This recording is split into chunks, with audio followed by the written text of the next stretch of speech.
survive. Conquer fears, won't let them reside. Heartbeats pound as we take the dive. Living now feels so alive.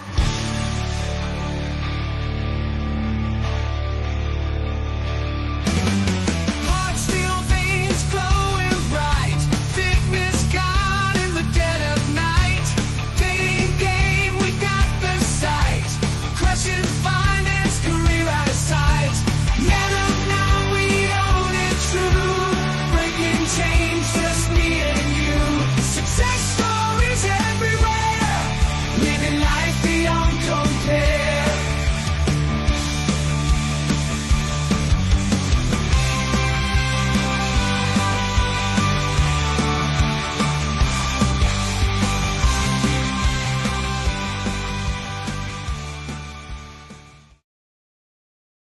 Woo! What's going on, everybody? Your boy just finished his move. As you can tell, things look a little bit different. I haven't been able to set everything up just yet, but God, Kevin, I tell you what, I moved to a place that's like 2.5 times the size of the old place that I was at. I have a whole Lego room now. Like, I've never had so much space that I don't know what to do with it. But I am just so happy to finally be done with most things.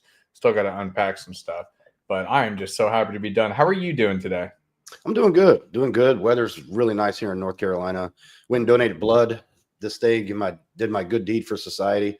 Almost passed out in front of a bunch of females, but hey, we got through it. You know, it was a teamwork made the dream work. So, but no, other than that, man, doing great. Love to hear it. Love to hear it. So today's topic, I'd love talking about this because these are one of those aspects, especially when I think about myself as a dating coach and something that I deal with guys, it comes down to boundaries. And boundaries is talked about, but I don't think it's implemented as well as it could be. And I don't know if everybody has as full of an understanding.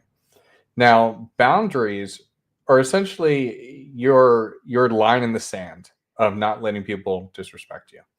Now, this extends to, yes, personal relationships. It could also deal with friendships. It can deal with family. And it can even deal with work. I know for me, when it came to work, as soon as I started really standing up for myself and saying no, like the power of saying no, I believe there's a great book on that. It may even be called that. I'll have to look it up. But learning how to say no and when to say no, there's a lot of strength behind that.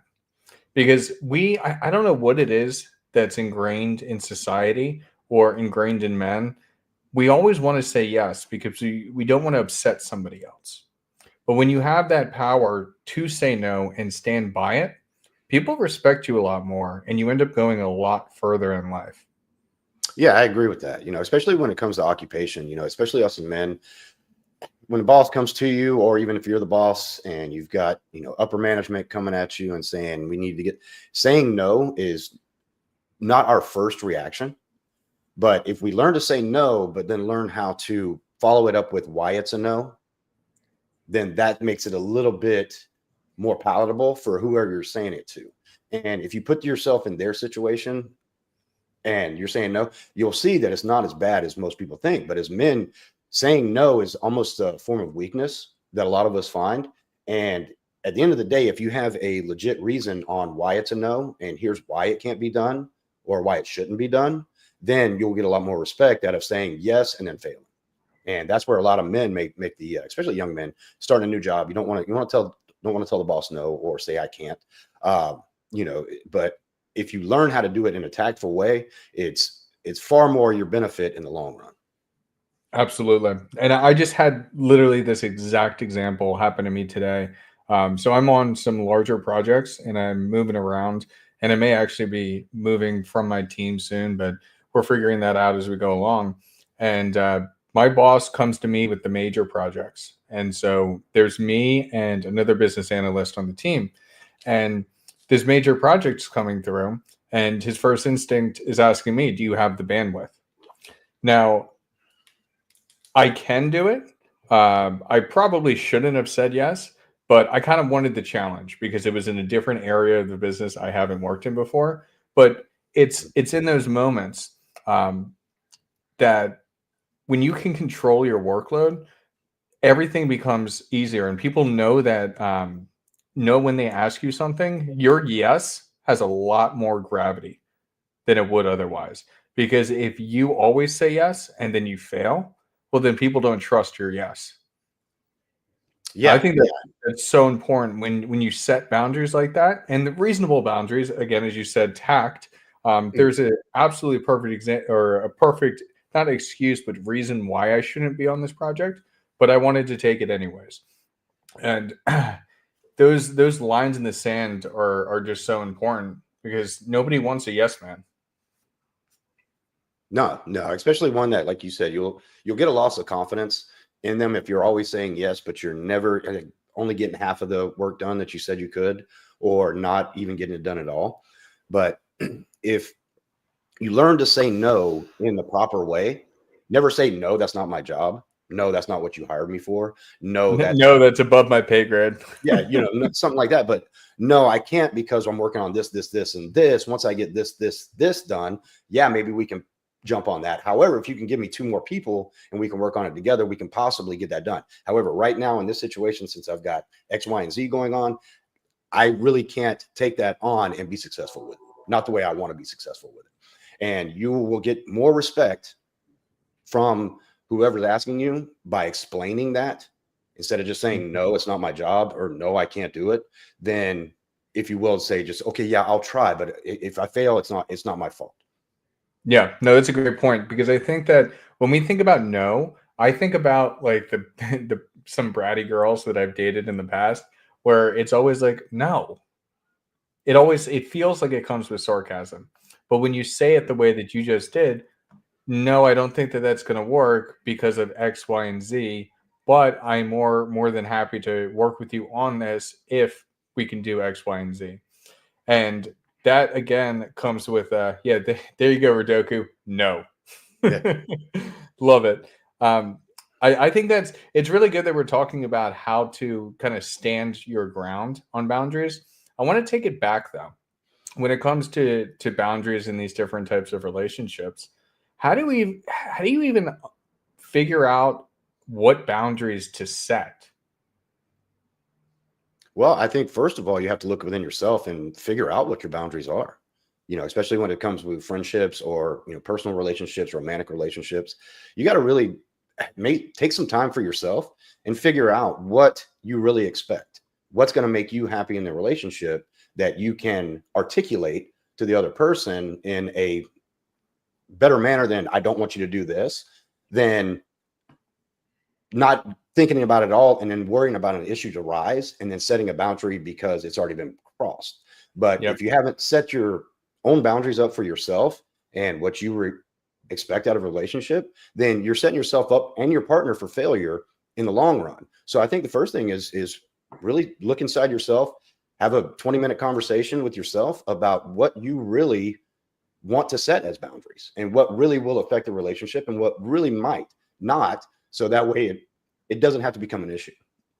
Absolutely. Now I got a good example. We're going to talk relationship here. So when it comes to hard and soft boundaries, which we'll kind of get into that. Hard is like a line that can't be crossed. Soft is something that can be crossed and is forgivable but needs correction. Here's one that I didn't know bothered me until it happened.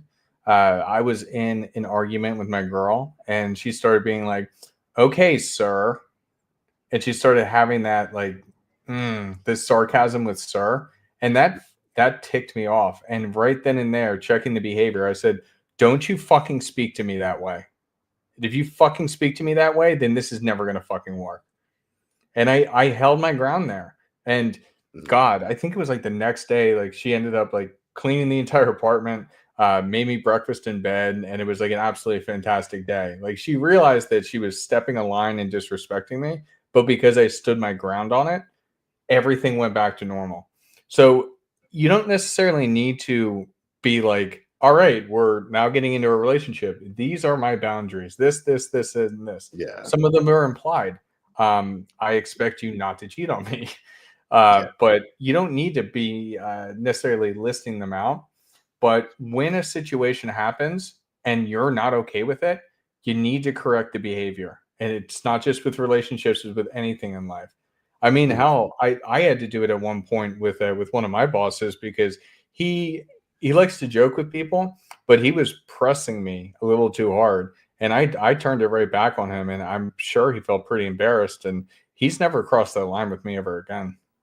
Mm. Yeah, and sometimes, especially work relationships, if there's a hierarchy, not that it's excusable, but other people, depending on what kind of leaders brought them up to get them where they're at, were treated like that. So they think it's okay. So a lot of times, if you correct it, especially in a good way, they don't even realize that they were acting out of line towards anybody. But if it's not corrected, they keep it going. Man, my first 7 years in active duty military, I was in the 82nd Airborne Division. Man, toxic leadership there wasn't not only accepted, it was almost encouraged.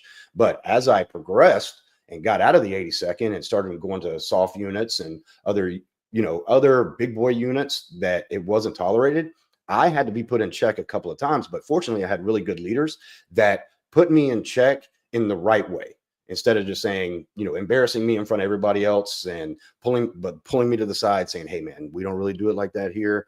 If you have an issue, we can take it up this way.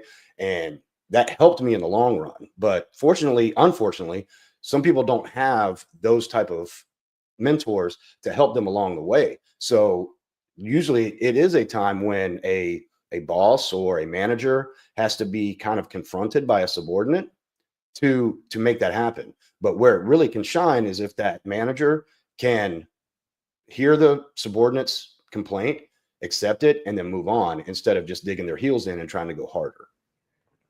It's a good point. And I know I had my main man Trump right there on the thumbnail. I think that's a great example of how to deal with some of these boundaries. Because what we've got going on right now is the start of a trade war. And it's scary for some. For others, it's just okay, let's just let the dust settle. But what is he doing?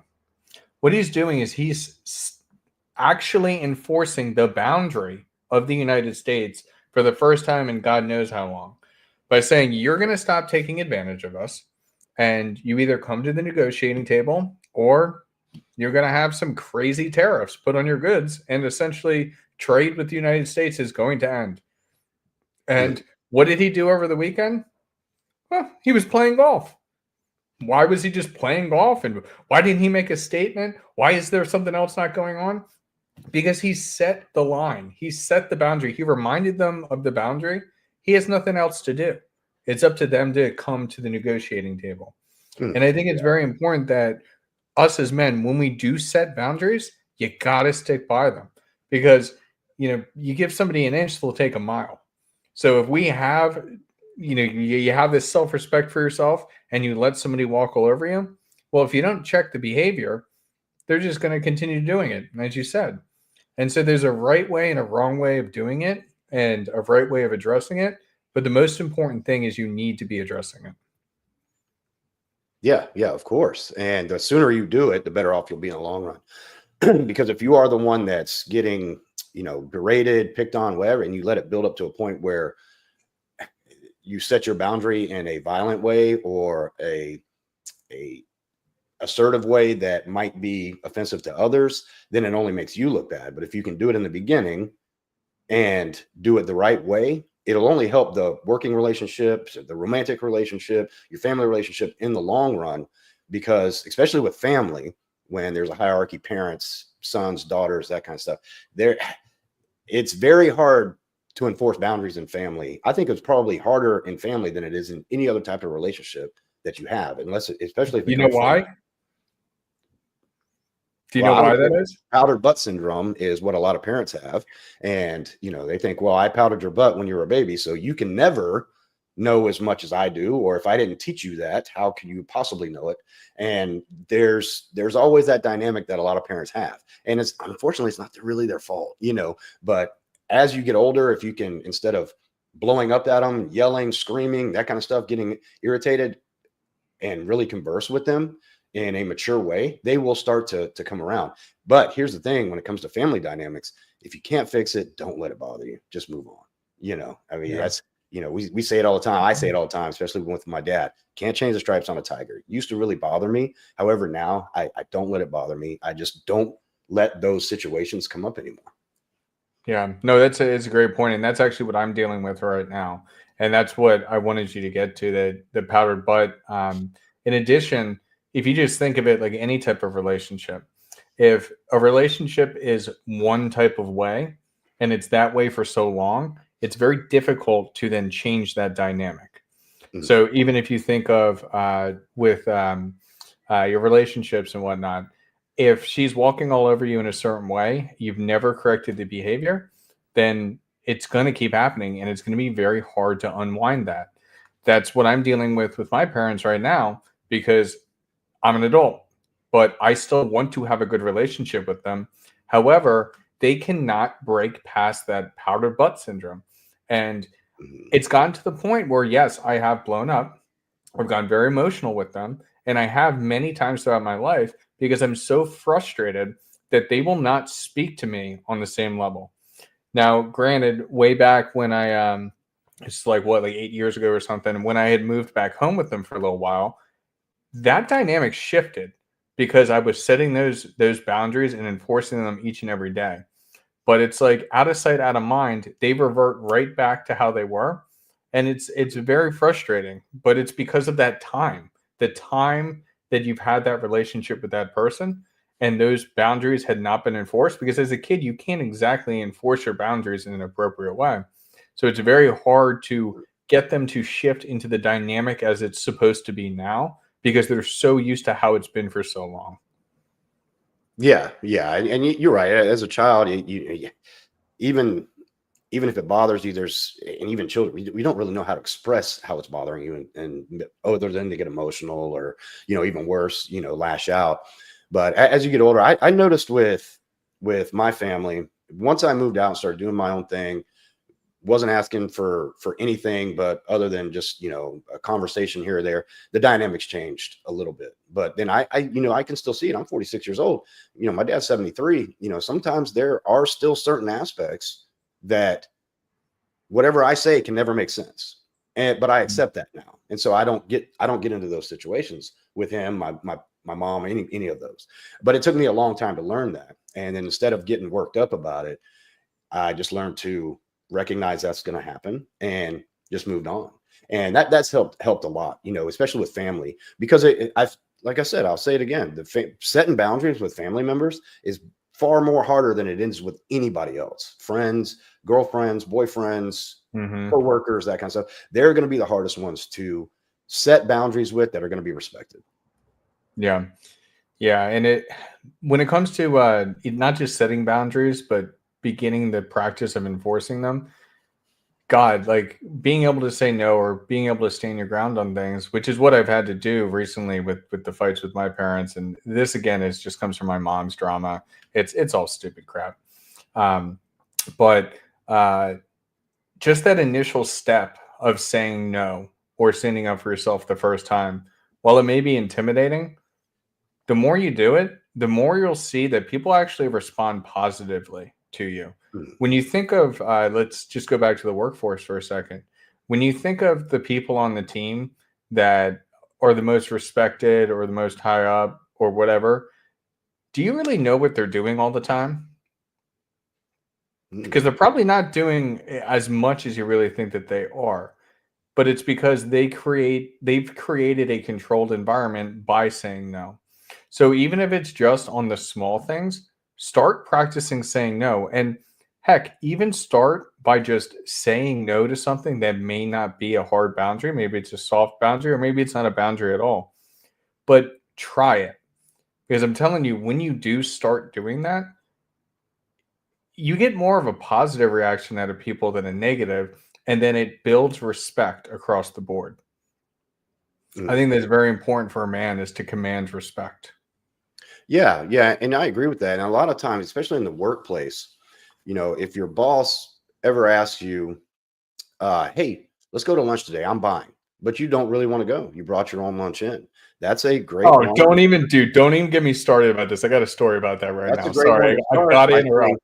you don't want to go. There's nothing wrong with saying, "No, not today. Maybe next week." but I brought my lunch today. I'm good, but I appreciate the offer. But a lot of people will say, well, he's offering. You don't want to say no to that because you might hurt his feelings, or you might ruin the dynamic. He's offering, you should take it just because he is who he is, or they are who they are.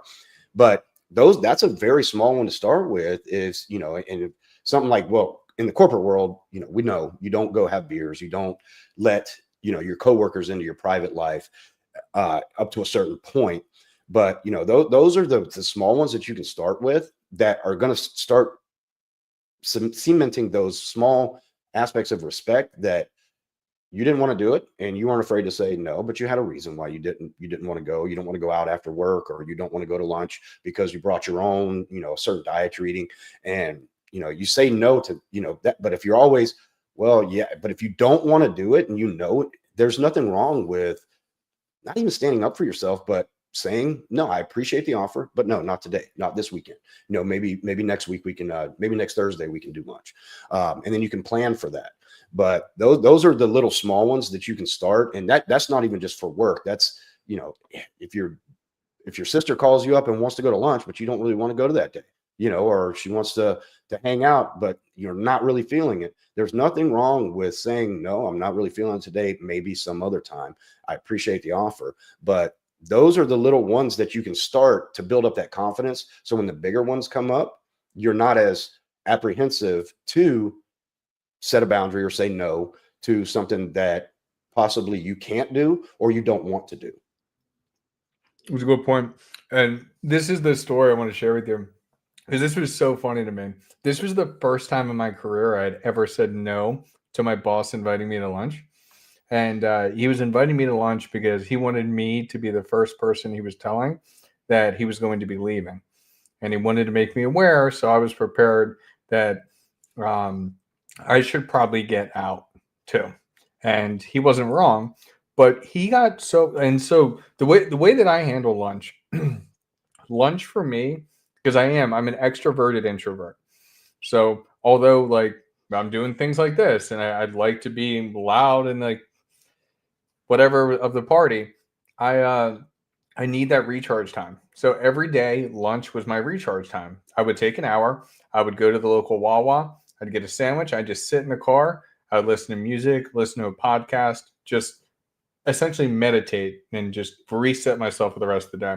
So that's very precious time to me. And so when he asked me if I wanted to go to lunch, I politely told him no, like I like to use that time as my recharge time.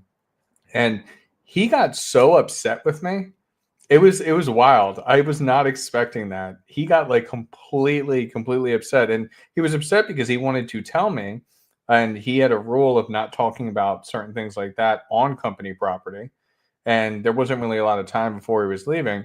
So I can understand why I was upset, but I just thought it was ridiculous. It was like, this is not the normal reaction that somebody should be giving to, no, I can't do that this day. But it just made me think about that, because that is, I mean, it's a great first place to start. And your boss is not going to act emotionally like mine did. I'm sure they're not going to. But it's great advice. It's like one of those first types of things, whether it be being invited out to go to lunch, or being invited out to go for drinks after work or something, being invited to a family function that just does not really fit your schedule. There's nothing wrong with saying no. Your time is valuable. And if you value your time, other people will value your time as well. Yeah, I completely agree with that. And another place that comes up a lot is, when you're first starting a relationship with someone, and you every day after work, you religiously, from 5 to 6, you go to the gym. That's your time. Not only are you worried about your fitness, your mental health as well, because releasing endorphins is good.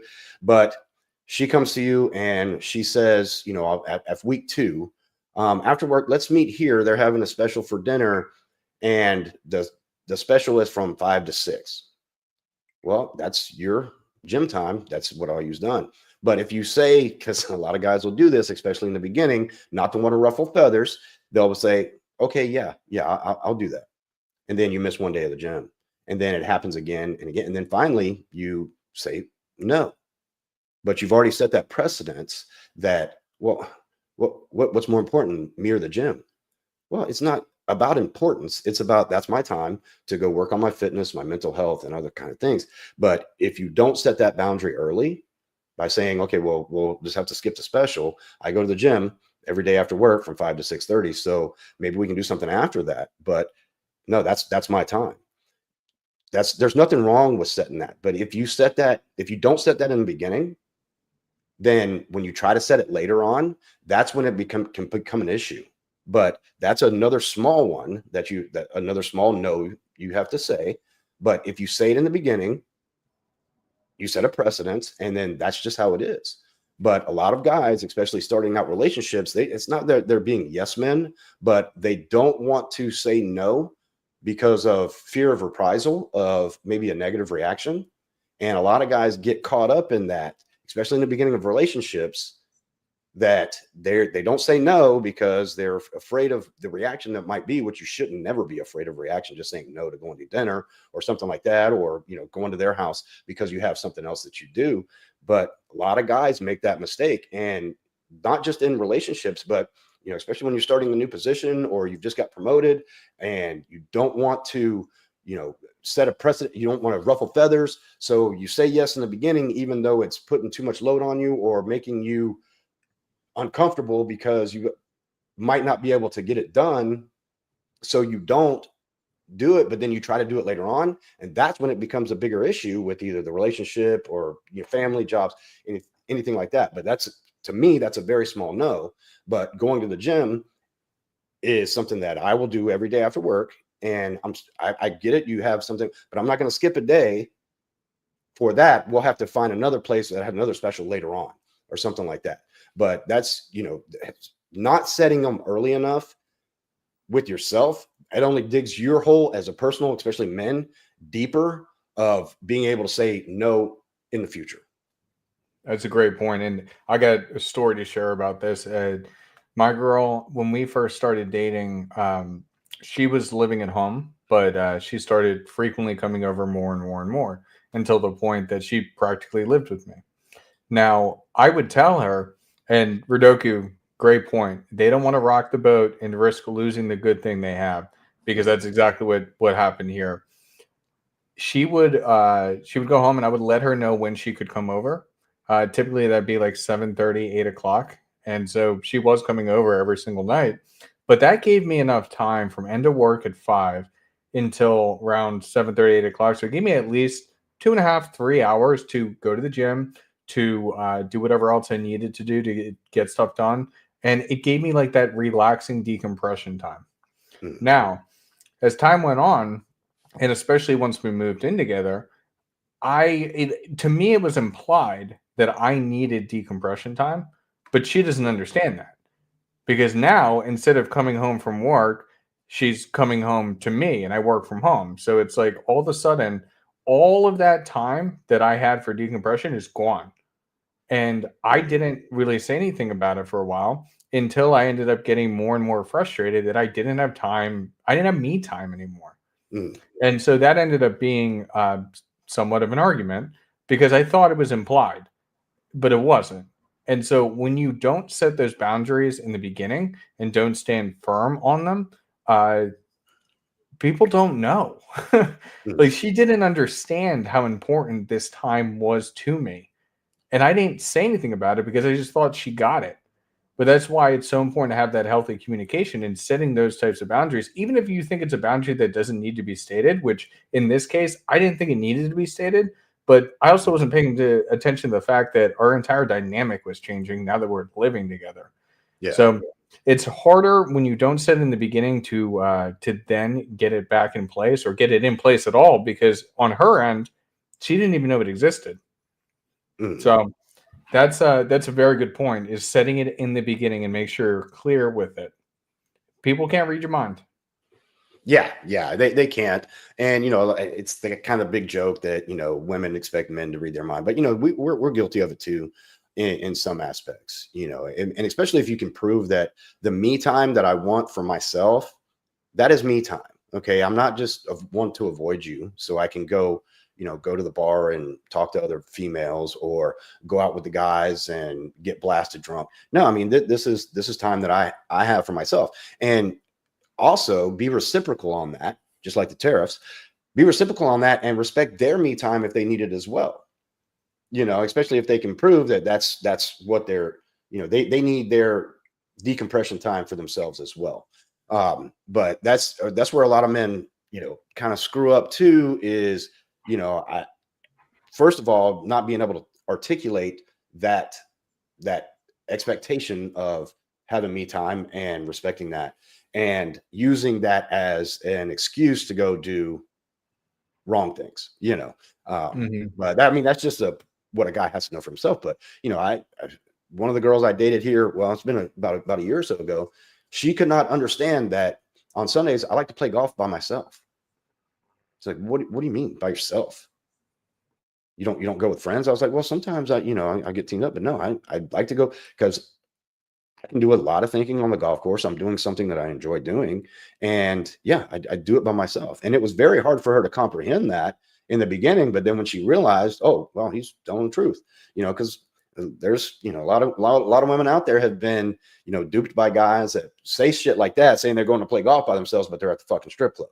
But, when she found out that, okay, yeah, that's something that he enjoys doing. I like to play golf by myself. And for somebody that doesn't really do things by themselves, which a lot of women really can't comprehend that, it's very confusing them in the beginning. But then once I explained it to her, no, I get a lot of thinking done. I can, focus on the ball and the hole, and, in between shots, I can think to myself, and I'm there with my own thoughts. And yeah, I just enjoy doing that. It's not like I'm going to the strip club by myself. I'm going to play golf. And it took her for a little while to, understand that. But once she did, it was okay. But if I would have, tried to fluff it up a little bit and say, well, I won't go this Sunday because, you want to go to the lake, whatever, it would be harder for her to understand that later on. But let them know right in the beginning, my time after work, that's me time, the gym time. We can even go to the gym together if you want. However, when we're there, you do your workout, I'll do mine, because that's still my me time. And I value that me time for myself. And that's a very hard boundary for one for men to set. And then it's also a hard boundary or expectation. Boundaries, it's become a negative word, almost like submissive has. But it's an expectation that I have, and that's not something I'm going to change for you, because if I do, I'll resent you later on.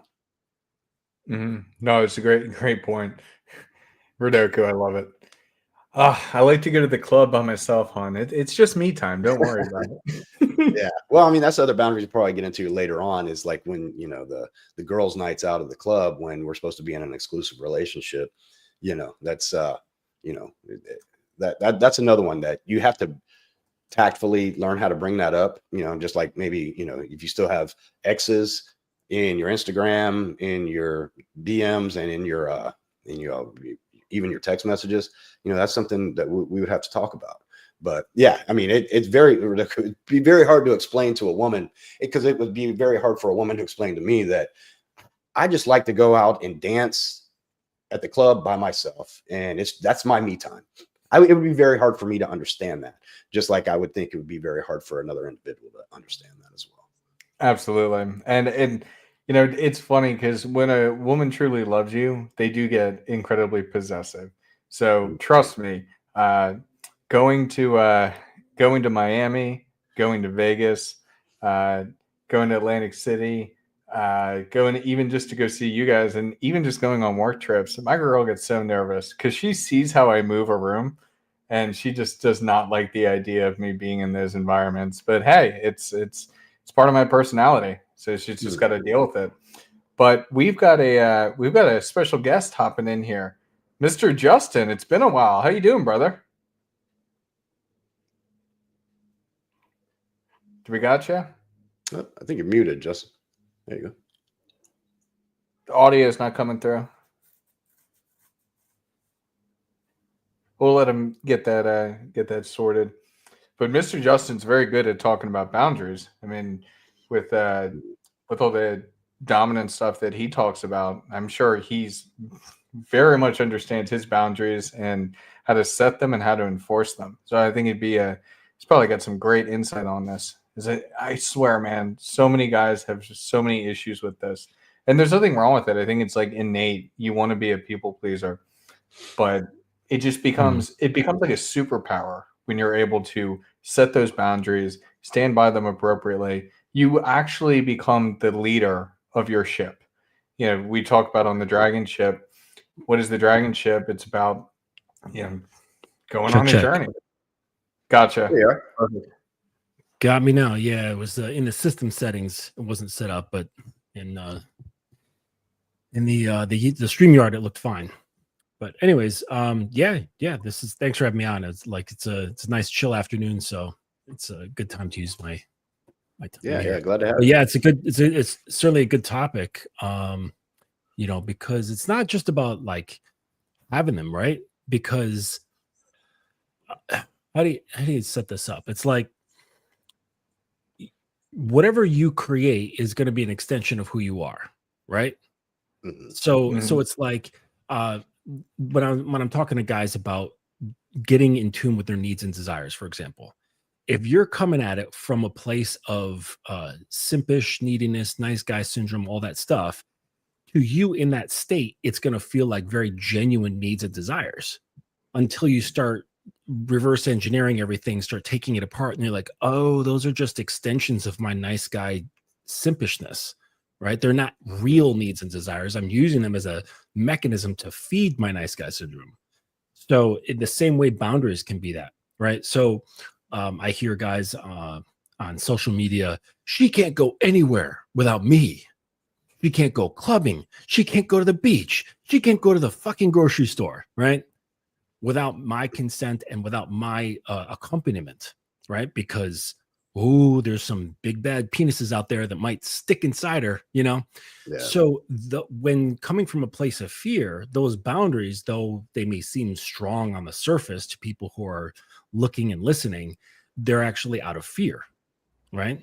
And boundaries aren't really made for protection out of fear, because that means it's you're trying to protect something soft and weak, right? And guarding it with this strong front, right? When they shouldn't be operating that way. It should be for the betterment and safety of things, for the streamlined efforts of an entire system or organization or relationship.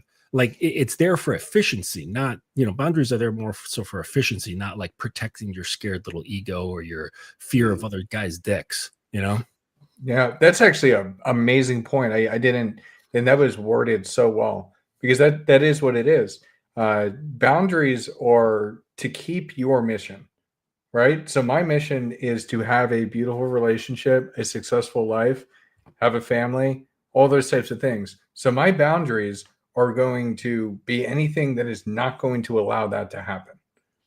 Right. And so that's interesting that you say that, because I hear a lot of guys that are like that, especially like meathead red pill guys are like, no, like she can't go to the club without me, can't do anything with it, can't go to the grocery store without me because she'll trip and fall on a dick. Like if you're worried about her tripping and falling on a dick, then maybe that's a you problem, Right. Exactly. So boundaries are really just they're just there to ensure that you are following the path that you were looking to go on. Sure. Well, and also to prevent things from coming in, right? So like you might have personal boundaries around certain types of information, for example, because you don't want your mind to be susceptible to some kind of influences, right? So you're like, like I don't watch the news because it's always just boring, depressing, negativity, fear mongering. I haven't watched the news in probably 20 years.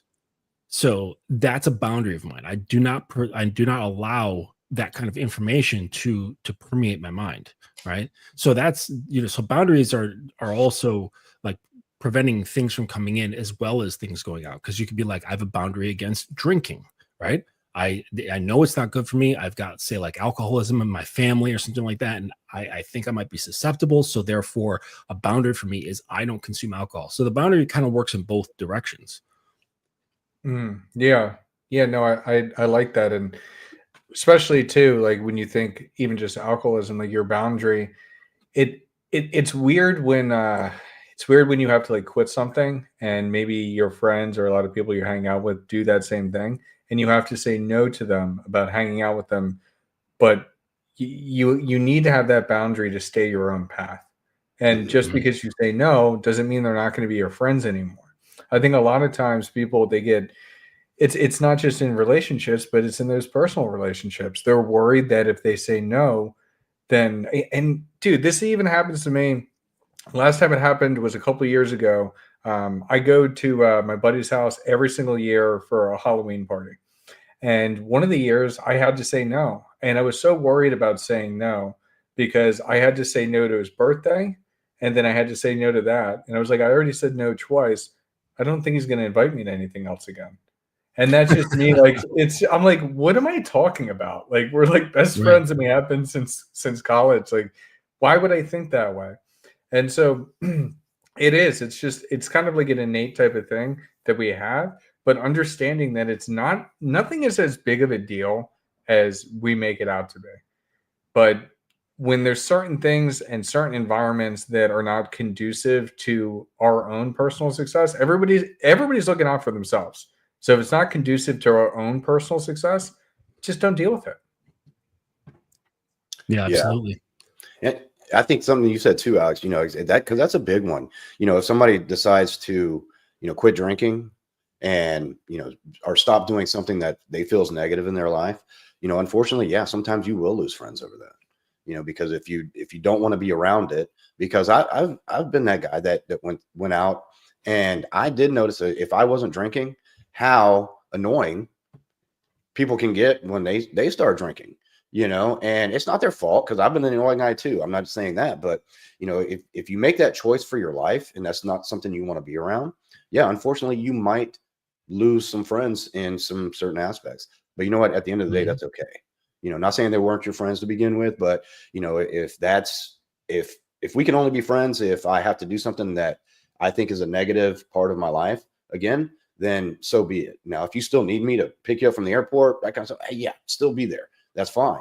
But I don't want to be around alcohol. And so if that's what you're going to do, and I say no, and you react negatively to that way, then that's fine. We got to move on because I'm on my path. Mhm. And sometimes that will happen.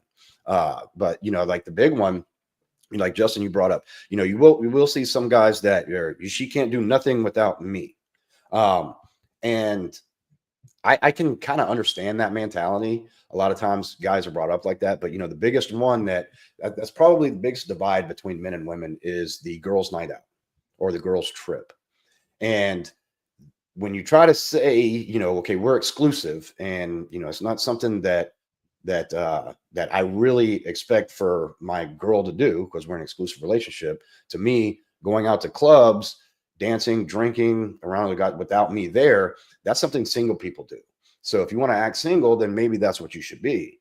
But they like to use words of insecure, trust, that kind of things. And Tate said it best, and this has been a long time ago. He said it has nothing to do with trust. It's had about territorial. Okay. As your man, it's my job to protect you, to be there for you, not to let you get yourself into situations that you might not be able to get yourself out of. And if you're out there at a club with all your single friends or just girls, I can't do that. So it's more of a territorial thing. But if you want to talk about trust, then you're asking me to trust not you. Okay. That's a given. That's why we're in a relationship, because I do trust you. However, you're also asking me to trust the girls that you're with. Probably, I don't probably know all of them. And then you're asking me to trust every thirsty dude in that club that when he comes up to you to ask you to buy him a drink, that when you say, no, I have a boyfriend, that they're just going to take that, oh, hey, she's off limits, And there's so many examples that I have of girls that I knew that would go out in the girls club, to the girls night out and end up back at some random dude's apartment with 3 other guys. She's not wanting to be there, but a couple of the friends wanted to go. And so you got yourself into that situation. And if you want to text me at 2:00 in the morning saying, are you still up? And if we were together, I would say you got 15 minutes to be FaceTiming me in an Uber on your way home, or tomorrow you can come get your shit. But that's where the disconnect comes from, because I mean, if a girl's not out, you just want to meet up with friends, why don't you just go to dinner? Why do you have to go to the club? I used to go to clubs. I know I wasn't there to dance and hang out with my boys. I wanted to get a buzz, have some drinks, and hopefully hook up. You know what I mean? And that's why do you want to put yourself in this situation, and why do you expect me to accept you putting yourself in that situation, not have a problem? Yeah, and that goes back to what I was saying before. It's those I would say that that's like a soft boundary where I don't mind, at least for my girl. I've met all her friends. Her best friend is a gay guy and a super awkward introverted girl, so I'm not too worried about crazy things happening. But that's where, some of those boundaries, or at least that doesn't necessarily need to be like a boundary brought up until the time that she's asking to do so. But through how you move in life, she should understand that it's probably an inappropriate move to do something like that. Mm-hmm. Yeah. See, I don't like implied things. Like Yeah. should understand, I don't think it should be understood. And to make it understood, things need to be crystal fucking clear.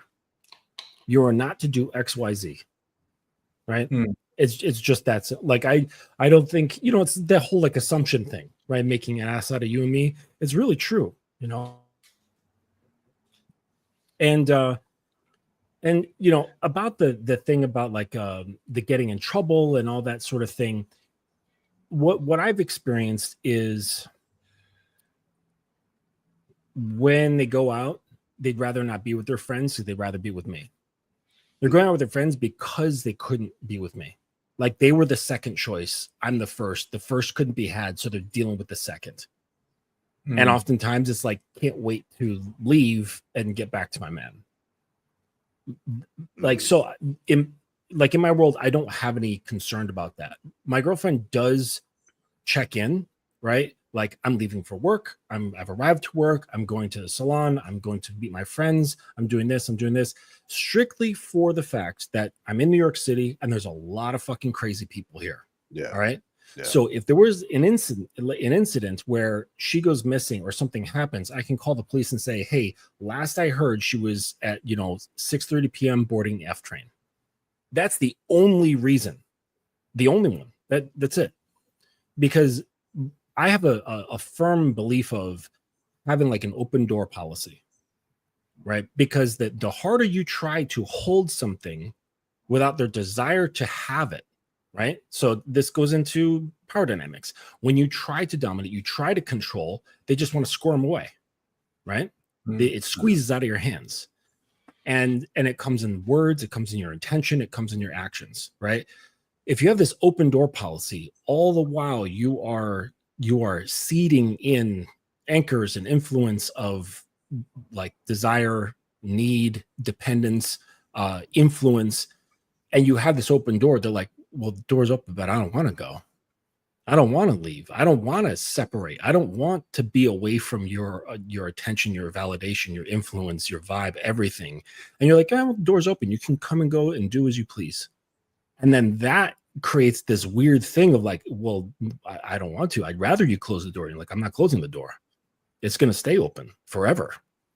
And they're like, well, I guess I'll just sit down then, And then so when there is a stronger desire for that control, then you're like, well, okay, I understand that you have this stronger desire to have more of my control and influence because it makes you feel more owned, more possessed, more desired by me. I'll think about it. Let me see if you've earned that level of my attention over more details in somebody else's life. You know what I'm saying?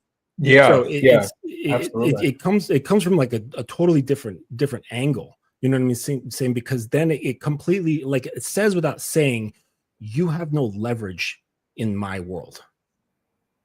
And that like it's a totally different angle, right? Because when you act in the position of like, I'm scared or there's something that you have or that you are that I need, that I must possess, I must control, that then puts a leverage point into their world.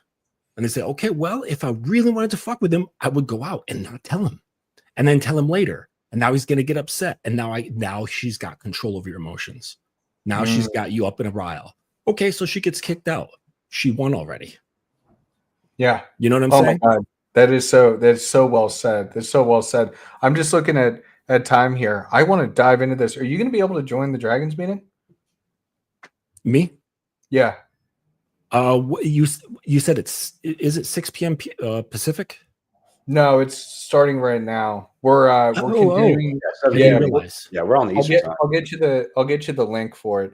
But yeah, we gotta jump, guys. We're gonna be diving deeper in this discussion. I love what you're talking about right here, and I want to dive deeper into it. But I do need to be there in 3 minutes here. So Yeah, if you could hit me with the link on Telegram, that'd be awesome. absolutely, we'll do. And for those in the chat, we do have we're reworking the website right now. So even though it says sample page, if you do want to sign up, enrollment isn't officially open. But if you want to get your name in there, when we do enrollment again, we'll be reaching out to get you guys on board. But for right now, we got to jump. Fantastic discussion today. Very excited to get even deeper into it. All right, guys. Till next week. Peace out.